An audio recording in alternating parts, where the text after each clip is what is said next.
The classroom aboard Harmony Station hummed with the soft vibration of space travel. 47 students from 23 different worlds sat in floating chairs arranged in a perfect circle. Each being was different from the next. Some had scales that changed color with their emotions.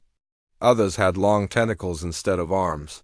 A few breathed through gills on their necks. Jake Morrison sat between a tall blue creature with 4 eyes and a small furry being that looked like a walking teddy bear. Jake was the only human in the advanced survival class. At 22 years old, he came from Arizona on Earth.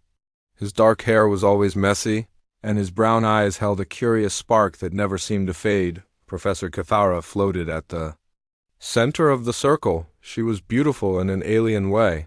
Her body was made of living crystal that caught and reflected light in rainbow patterns. When she spoke, her voice sounded like wind chimes in a gentle breeze. She had taught planetary survival for over 300 years. Today we will study the most challenging environments in our galaxy, Professor Cathara announced. The crystal formations on her head glowed brighter as she became excited about the lesson. These are worlds where no known species has ever survived for more than a few days. The holographic projector in the center of the room flickered to life. Images of terrible worlds began to appear in the air above their heads.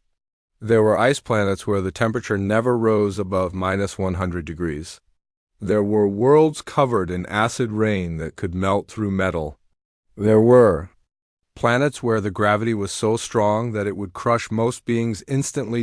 Jake watched each image with interest. He had always loved learning about dangerous places. Back on Earth, he had spent his childhood camping in the desert with his grandfather. The old man had taught him how to find water in the driest places and how to survive when everything seemed hopeless. Now, Professor Cathara continued, I will show you the most impossible world of all. The hologram changed to show a new planet. It was mostly red and brown, with no visible water anywhere. Dust storms swirled across its surface like angry ghosts. Rocky mountains rose from flat plains that stretched to the horizon.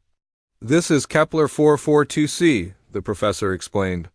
It is a desert world where the temperature can reach 60 degrees Celsius during the day. The nights are nearly as hot. There is no surface water, no rivers, no lakes, no oceans. The air is thin but breathable for most species. Jake leaned forward in his chair. Something about the planet interested him. He studied the rock formations in the hologram. They reminded him of places he had seen in Arizona and Nevada.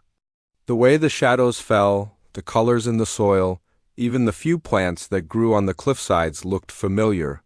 Our greatest scientists have studied this world for decades, Professor Cathara went on.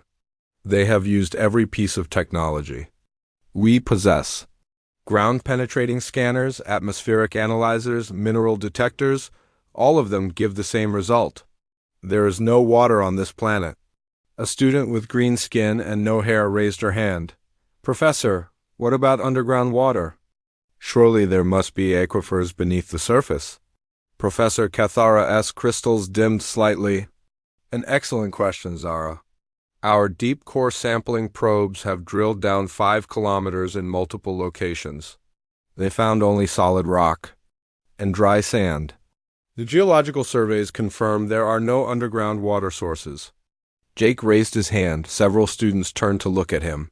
Humans were still rare in galactic schools. Most aliens found them interesting but primitive. Yes, Jake? Professor Cathara said. Her tone was patient but slightly tired. Humans always asked obvious questions. What about the plants I can see growing on the cliffs? Jake asked. And those dark patches in some of the canyons? Where I come from, that usually means water is somewhere nearby.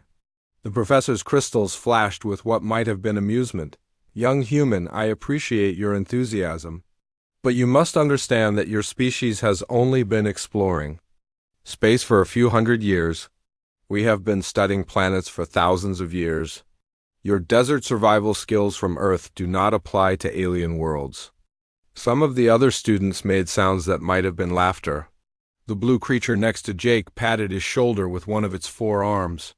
Do not feel bad, human friend, it whispered.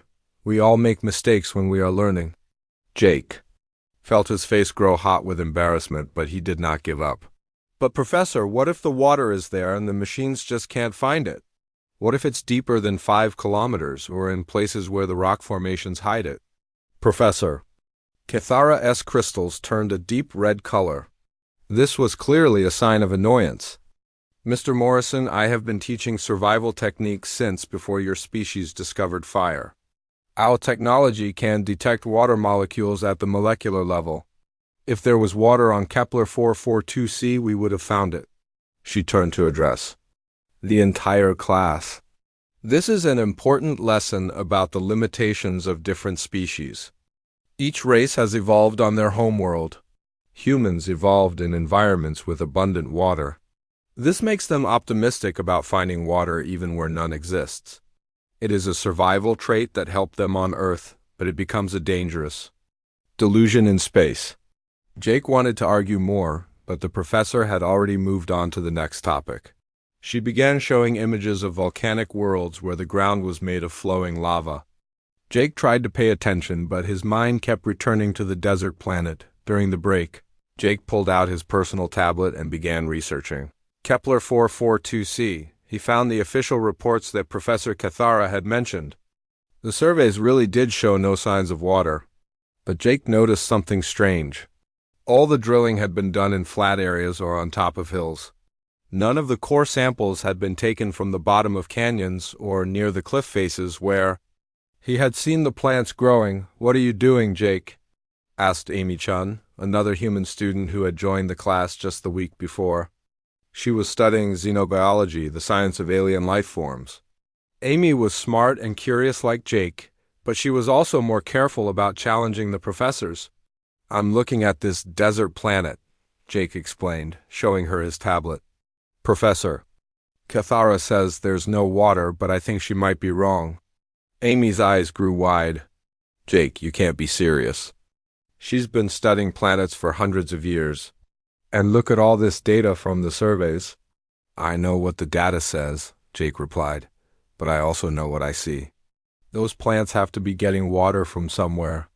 And look at these canyon formations. They look exactly like arroyos back home in Arizona. What's an arroyo? Amy asked. It's a dry creek bed, Jake explained. They look empty most of the time, but they're carved by water flow. Sometimes the water runs underground, following the old creek bed. My grandfather taught me how to find water in places like that. Amy looked at the holographic images again. Even if you're right, what could you do about it? You're just a student. Jake was quiet for a moment. An idea was forming in his mind, but it was so crazy he almost didn't want to say it out loud. What if I could prove there's water there? What if I could actually find it? Jake, that's impossible. You heard what the professor said. No species has ever survived on that planet for more than a few days. But what if they were looking in the wrong places? Jake asked. What if the water is there, but you need to know how to find it?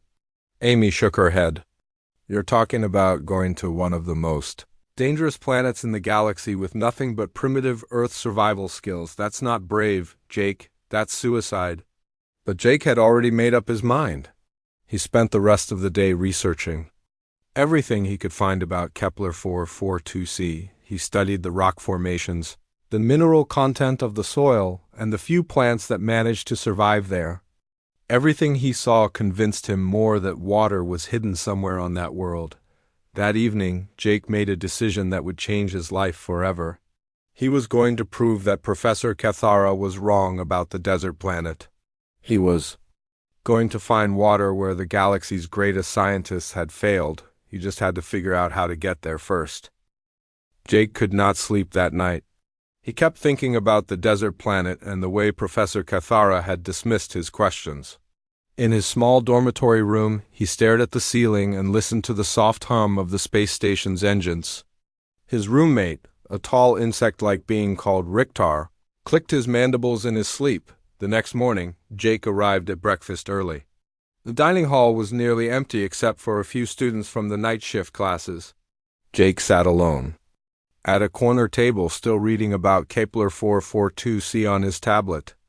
He had found more information during the night, including detailed maps of the planet's surface. "Still obsessed with that death world?" asked the voice behind him.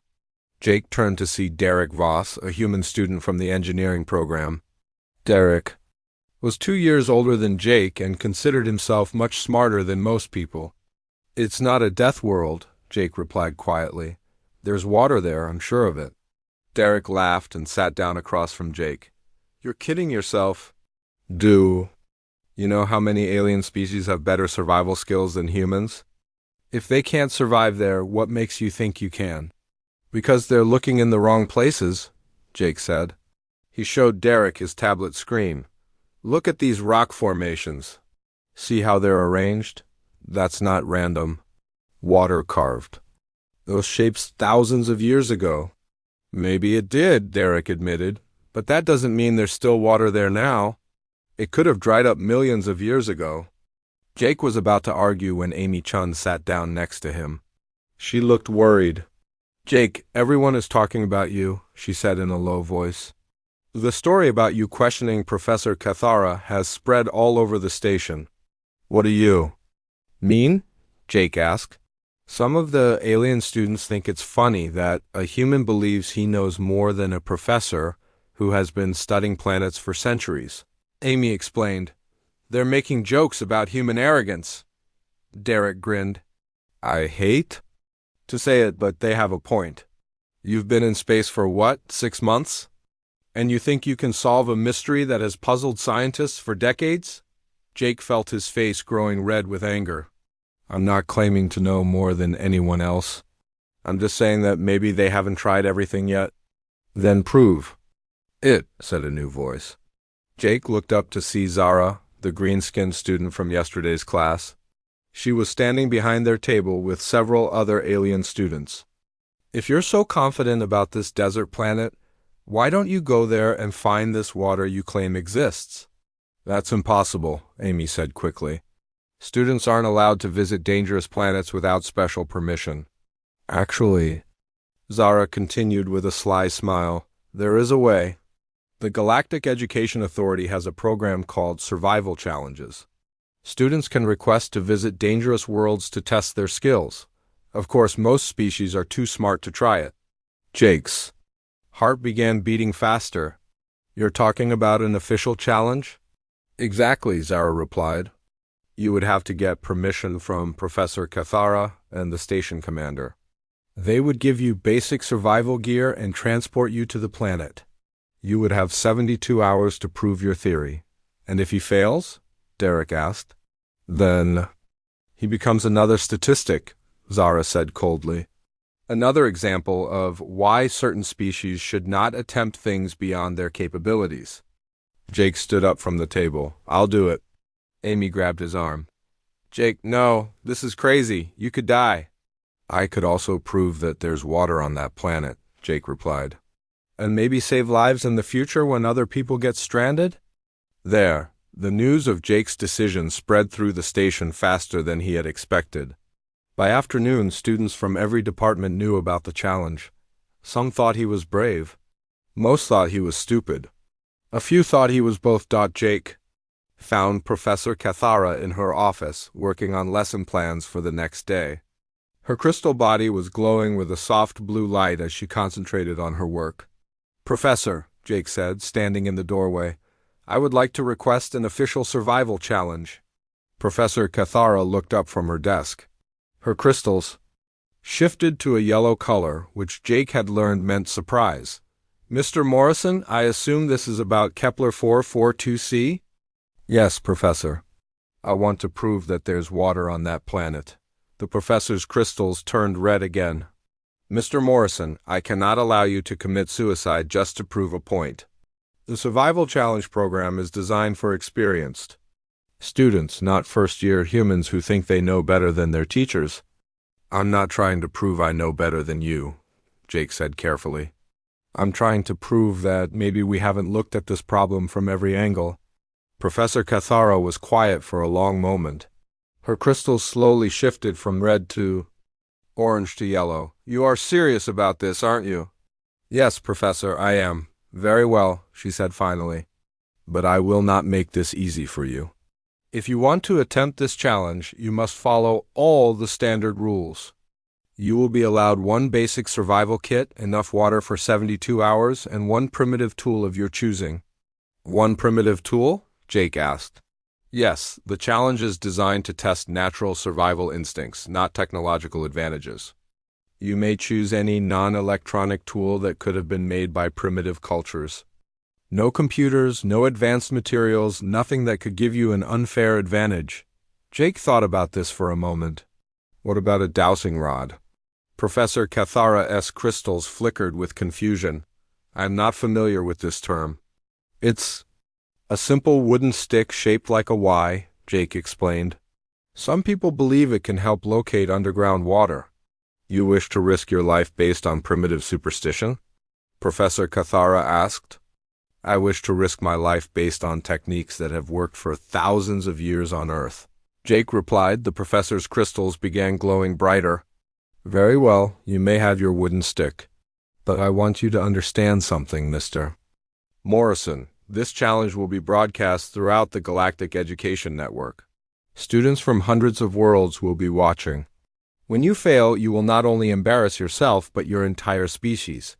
And if I succeed? Jake asked. You will not succeed, Professor Cathara said firmly.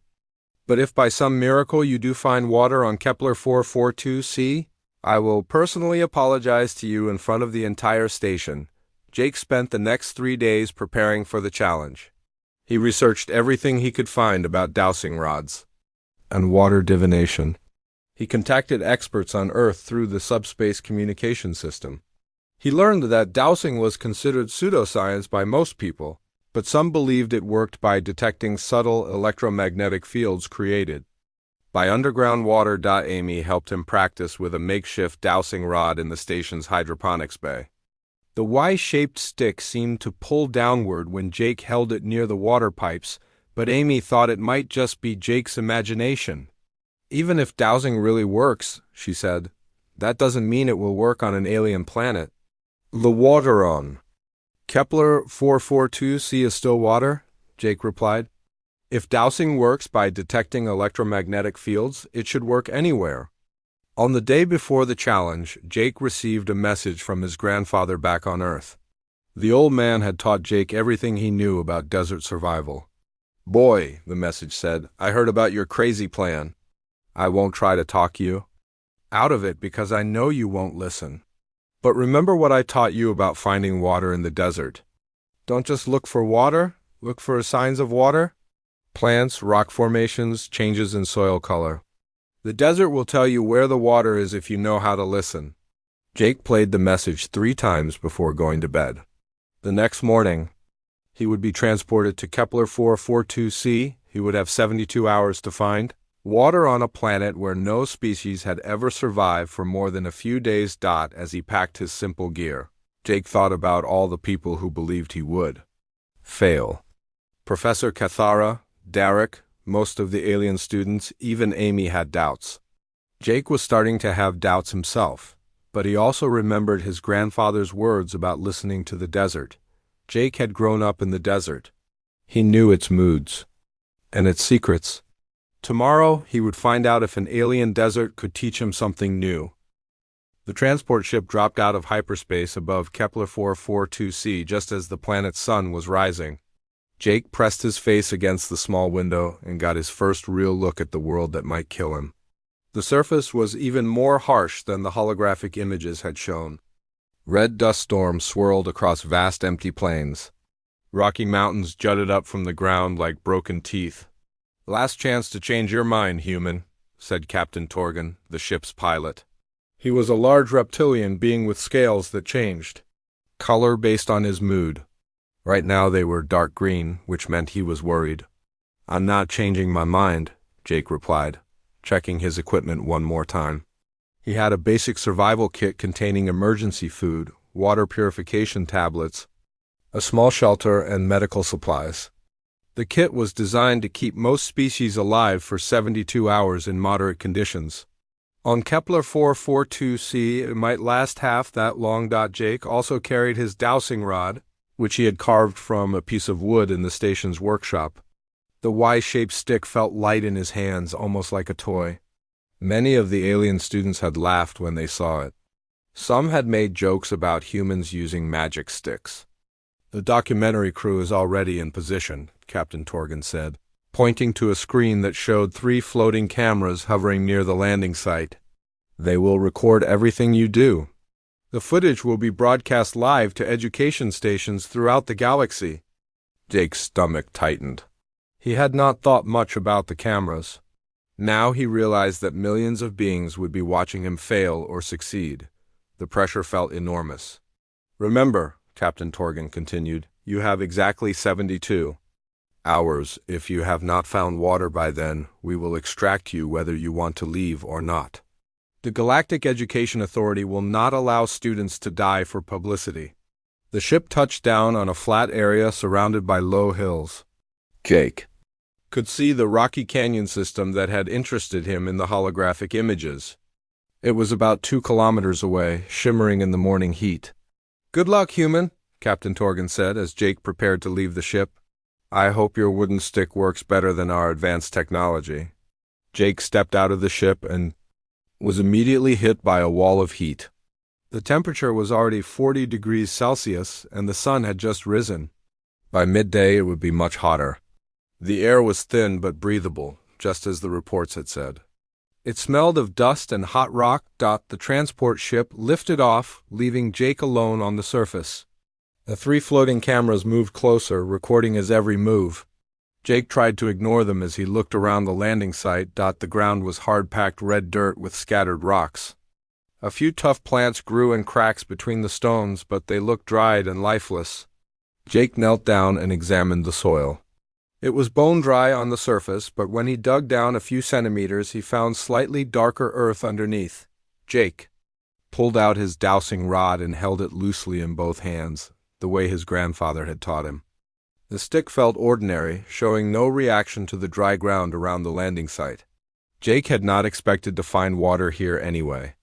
The transport ship had chosen this spot because it was flat and safe, not because it showed signs of underground water. Jake began walking toward the canyon system, stopping every few hundred meters to test different areas with the dowsing rod.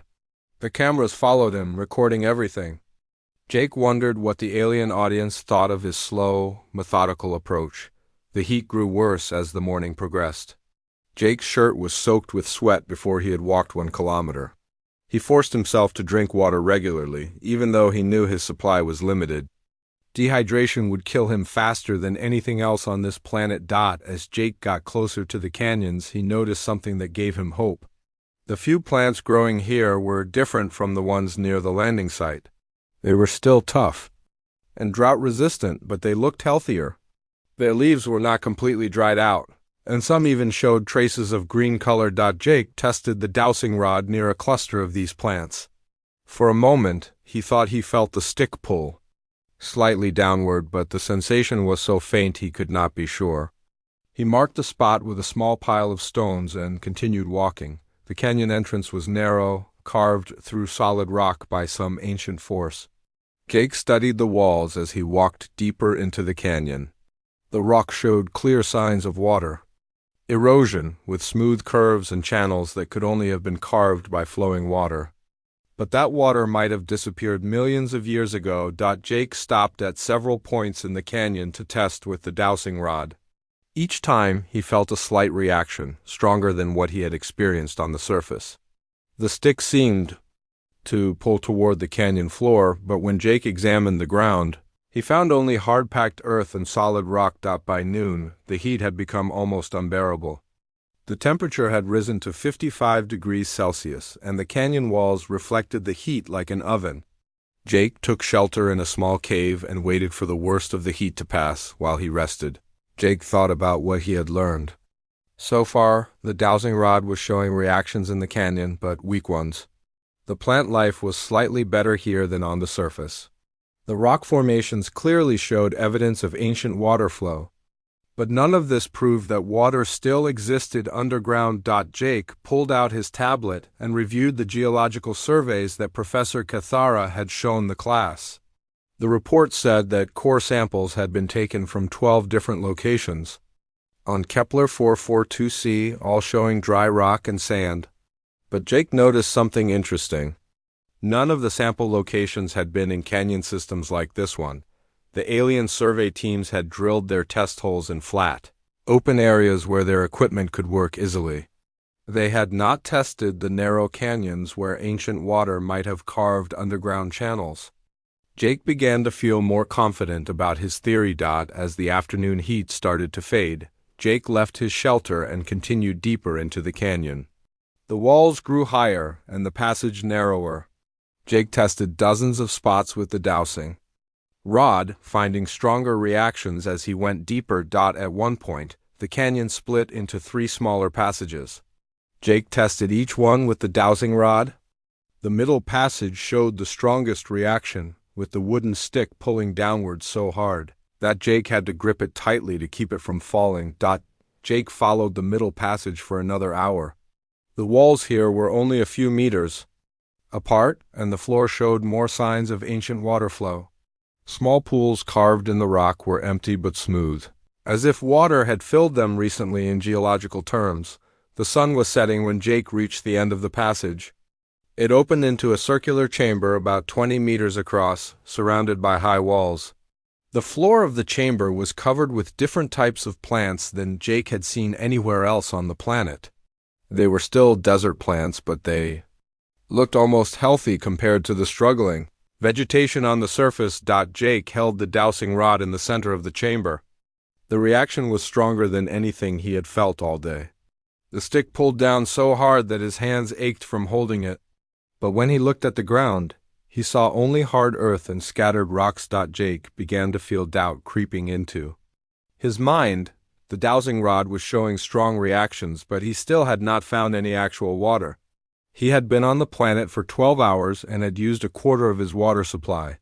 The cameras had recorded everything, and he wondered if the alien audience was already laughing at his failure. As darkness fell, Jake made camp in the chamber.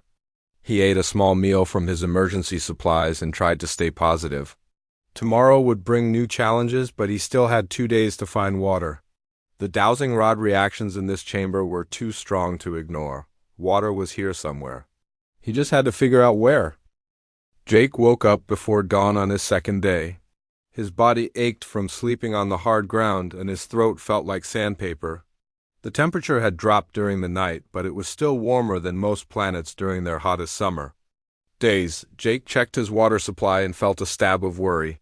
He had used more than he planned on the first day. The 3 floating cameras were still there, hovering silently around his campsite. Jake wondered if anyone was still watching the live broadcast, or if the audience had already given up on him. He tried not to think about the millions of beings who might be seeing his failure. Jake ate a small breakfast and studied the chamber around him. In the morning light, he could see details that had been hidden in the darkness. The walls showed clear water marks at different heights, as if this chamber had been filled with water at various times in the past. The highest marks were about 3 meters above the current floor level. Jake walked around the chamber, examining the ground more carefully. Near the back wall, he found something interesting. The hard-packed earth was slightly different in color, forming a rough circle about 2 meters across. The soil here was darker and felt different when he pressed it with his boot. Jake held the dowsing rod over this area. The wooden stick pulled down so strongly that it nearly jumped out of his hands. This was the strongest reaction he had felt since arriving on the planet. Jake knelt down and pressed his ear to the ground, a technique his grandfather had taught him for detecting underground water. At first, Jake heard nothing but his own heartbeat. But as he concentrated, he thought he could hear something else, a very faint sound that might have been moving water far below the surface. Jake was not sure if he was really hearing it, or if his desperate mind was creating the sound he wanted to hear. Jake stood up and looked around the chamber. If water was flowing underground, there had to be a way for it to reach the surface. Ancient peoples had survived in deserts by finding these natural wells and springs. Jake studied the rock formations, looking for clues about where water might appear. The back wall of the chamber was different from the others. Instead of smooth stone carved by ancient water flow, it was made of loose rocks and sand that had fallen from above. Jake realized this was not a natural wall, but a pile of debris that had collected over thousands of years. Jake began removing rocks from the base of the debris pile. The work was hard and slow in the growing heat. The floating cameras moved closer to record what he was doing. Jake tried to ignore them and focus on his task. After an hour of digging, Jake found something that made his heart race. Behind the fallen rocks, there was a small opening in the chamber wall. It was only about half a meter wide, but it seemed to go deep into the rock. Jake pulled out a small flashlight from his survival kit and shined it into the opening. The beam showed a narrow tunnel that disappeared into darkness. Jake could not see how far it went, but he could feel air moving through the opening. The air was cooler and more humid than the dry desert air outside. Jake held the dowsing rod near the tunnel entrance. The wooden stick nearly vibrated with the strength of its reaction. Jake knew he had found something important, but the tunnel was too small for him to crawl through safely. He would have to make it bigger. Jake began removing more rocks from around the opening, working carefully to avoid causing a collapse that might block the tunnel completely. The work was exhausting in the heat. Jake had to rest frequently and drink precious water to avoid collapsing from dehydration. By midday, the temperature had risen to over 60 degrees Celsius. Jake took shelter in the shade of the chamber wall and waited for the worst heat to pass. While he rested, Jake thought about what he had discovered. The tunnel clearly led somewhere, and the dowsing rod showed strong reactions near its entrance. The air coming from the tunnel was more humid than the surface air. But Jake still had not found actual water, and he was running out of time. Jake checked his water supply again. He had less than half remaining, and he still had more than 30 hours left in the challenge. If he did not find water soon, he would have to choose between continuing his search and saving enough water to survive until the rescue ship arrived. As the afternoon heat began to fade, Jake returned to work on the tunnel entrance. He had enlarged the opening enough that he could squeeze through, but it would be dangerous. If he got stuck in the tunnel, he would die there. But if he did not explore the tunnel, he might never find the water he was looking for. Jake made his decision. He would explore the tunnel, but he would be careful. He attached a rope to his belt and tied the other end to a large rock outside the tunnel. If he got into trouble, he could use the rope to pull himself back to safety. Jake squeezed through the tunnel entrance with his flashlight in one hand and the dowsing rod in the other. The tunnel was narrow and uncomfortable, but it was definitely going somewhere. The walls were smooth stone, carved by water flow just like the canyon passages above. Jake crawled through the tunnel for about 10 meters before it opened into a larger space.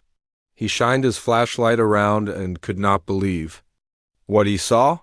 He was in another chamber, smaller than the one above, but with something the upper chamber did not have: water.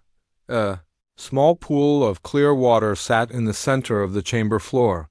It was not large, maybe 2 meters across and half a meter deep, but it was definitely water. Jake crawled closer and shined his light into the pool.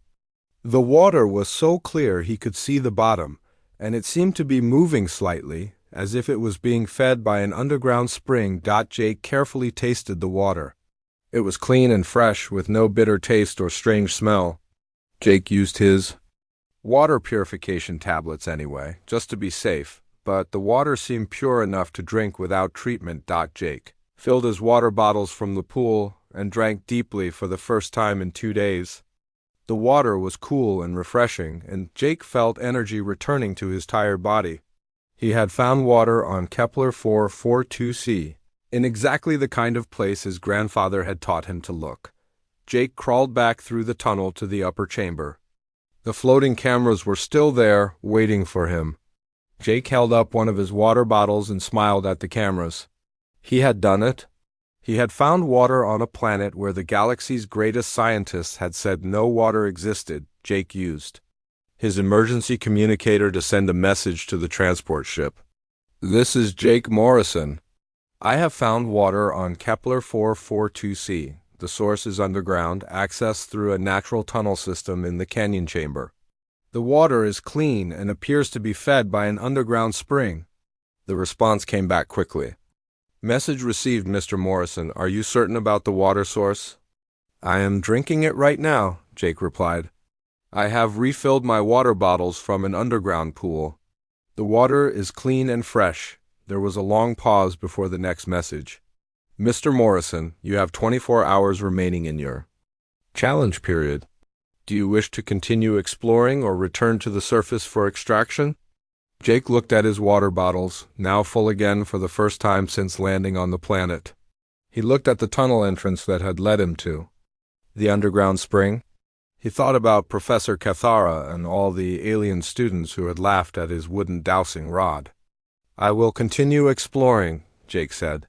I want to learn more about this water source and see if there are other springs in the area. Jake had found water on the impossible planet, but his challenge was not over yet. He still had one more day to explore this underground system and prove that Kepler 442c was not the lifeless world that everyone believed it to be. Jake's message about finding water spread across the galaxy faster than hyperspace travel. Within hours, news broadcasts on hundreds of worlds were reporting the impossible story. A human student had found water on Kepler 442c using nothing but a primitive wooden stick and ancient Earth survival techniques. Professor Cathara received the news while teaching her morning class. Her crystal body flashed through several colors as she processed the information. Red for anger, yellow for confusion, and finally blue for deep thought. She dismissed her students early and immediately contacted the Galactic Education Authority. I need a transport to Kepler 442c, she told the authority director. If this human has actually found water, then our entire understanding of that planet is wrong. I must verify his discovery myself. Back on the desert planet, Jake spent his final day exploring the underground water system. The tunnel he had discovered was not the only one. Using his dowsing rod, he found 3 more tunnel entrances hidden behind fallen rocks in different parts of the chamber. Each tunnel led to its own underground pool. Jake mapped the entire system as best he could. The tunnels formed a network that extended deep into the canyon walls. Water flowed through underground channels that connected all the pools.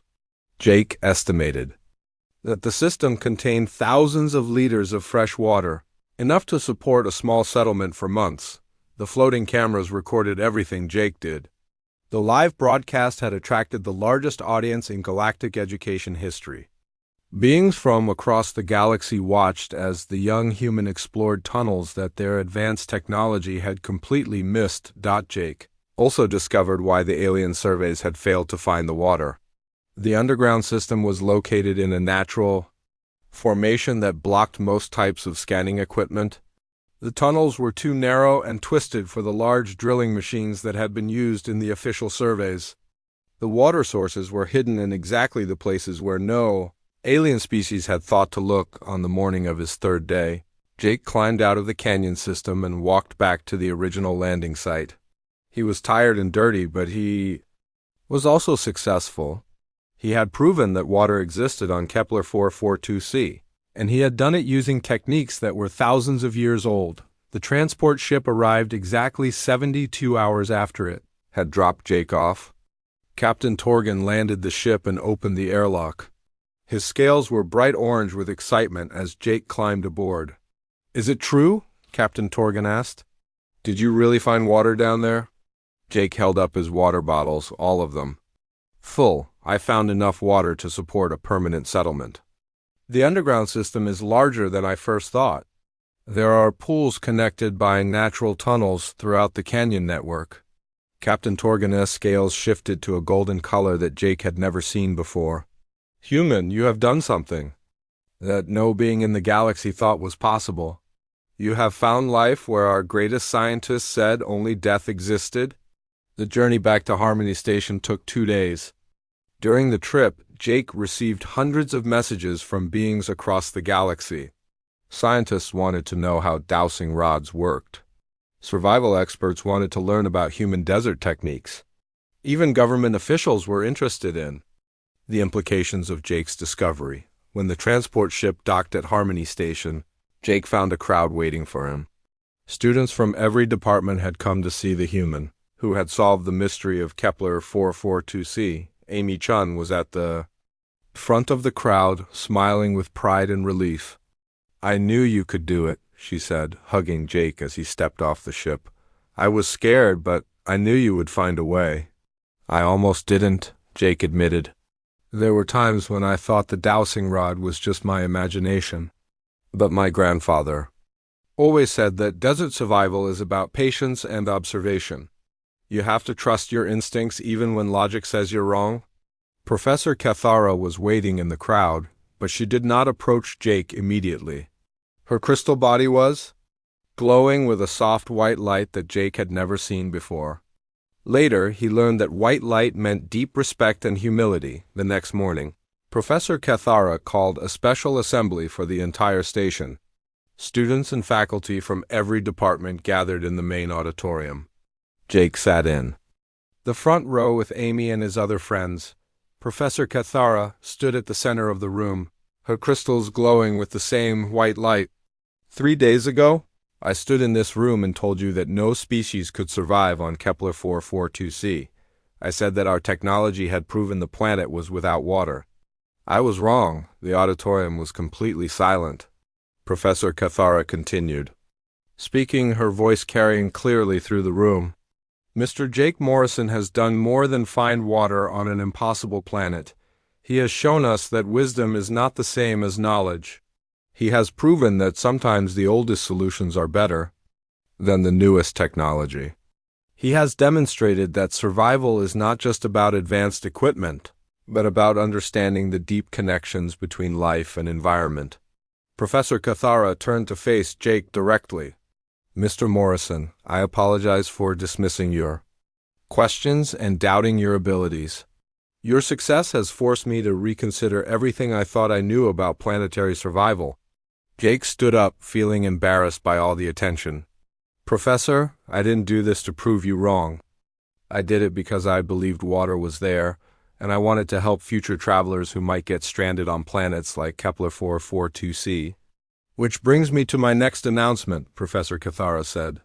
"The Galactic Education Authority has decided to establish a new research program based on Mr. Morrison's discoveries. We will be studying traditional survival techniques from every species in the galaxy. We will also be re-examining planets that were previously considered uninhabitable."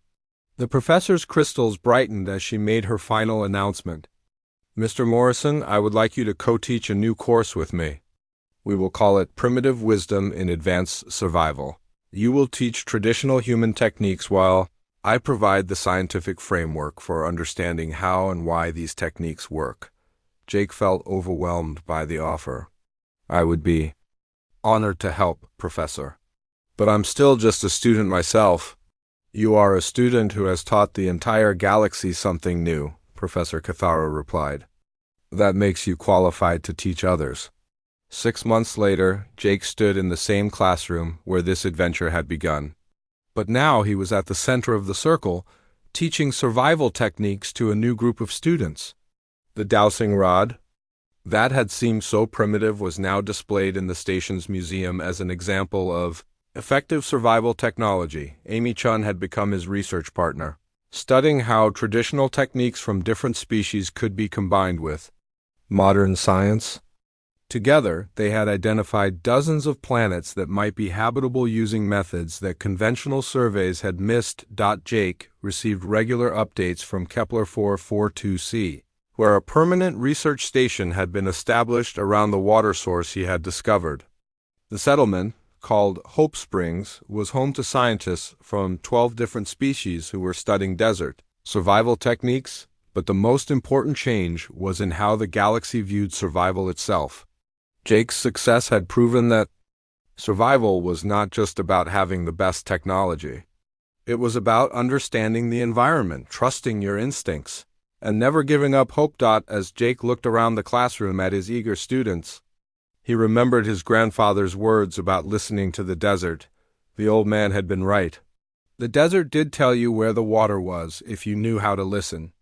And sometimes the most important discoveries came from the simplest tools. And the oldest wisdom. Jake picked up his dowsing rod and smiled. Today, we're going to learn how to find water using nothing but a wooden stick and thousands of years of human knowledge. Are you ready? The students nodded eagerly, and Jake began his lesson. A galaxy would never be the same